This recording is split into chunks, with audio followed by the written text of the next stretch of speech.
Chapter 4. The Tatanka Attack. Ahiga stalked back to the village, a knot of suspicion twisting in his gut. 2 years had sculpted him into a man, the wilderness toughening his edges. At 20, he was no longer the frightened boy who sought refuge with a pony. Now, their love blossomed, their shared teepee a haven in the heart of the village. A pony, her beauty even more striking, was his partner, their bond a source of unwavering strength. Life in the village thrummed with a newfound normalcy. Children's laughter echoed between teepees, chasing away the shadows of worry. Elders basked in the sun, their faces etched with the wisdom of countless seasons. But for Ahiga, Tatanka's words rang hollow, a discordant note in the village's symphony.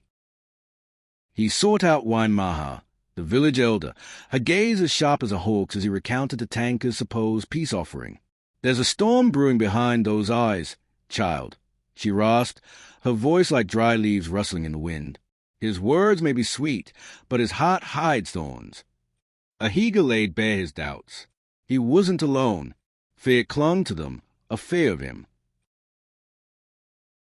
News of his unease spread like wildfire. Fear, a dormant beast, stirred within the villagers. Elders huddled, their voices laced with the ghosts of past conflicts, of Tatanka's cruelty. Women sharpened knives, their eyes blazing with a fierce protectiveness. Young braves puffed out their chests, eager to prove their mettle. A pony, the young native Indian woman, her usual gentle smile replaced by a steely glint, squeezed young man Ahiga's arm. "We've faced this together," she declared, her voice unwavering. Days bled into a tense vigil. Every rustle in the wind, every cry of a bird sent shivers down spines.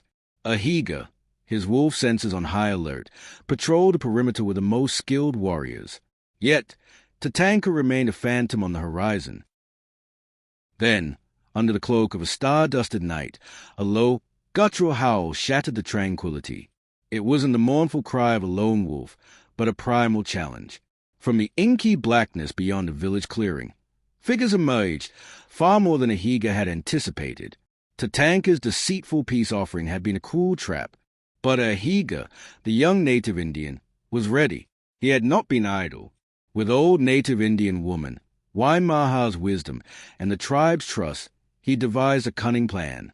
Unbeknownst to Tatanka, the village's resident ants, creatures Ahiga held a deep connection with, had silently relocated, taking refuge amongst the tall grasses and bushes. The unsuspecting warriors of Tatanka surged forward, eager for plunder. But as they entered the village, they were met with an unsettling emptiness.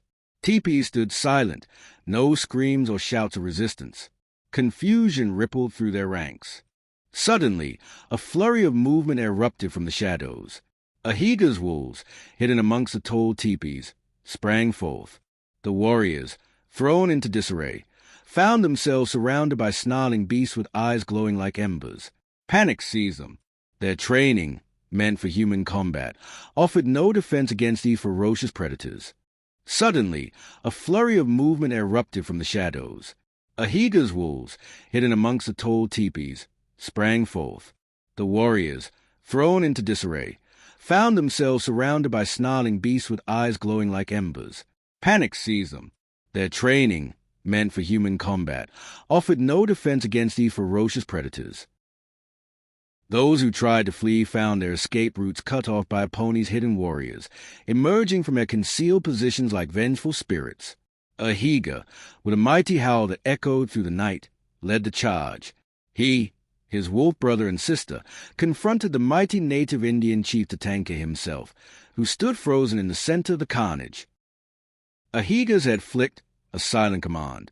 In a flash of fangs and fury, his wolf companions launched themselves at native Indian chief Tatanka.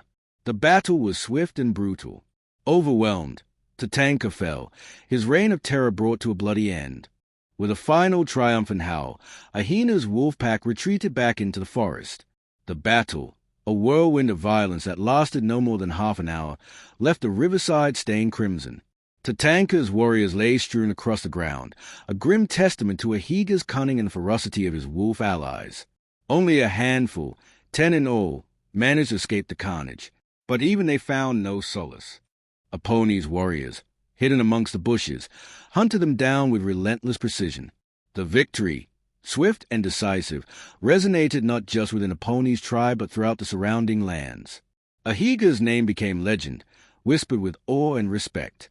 He, the wolf boy, had not only saved his home but established a legacy of courage and cunning.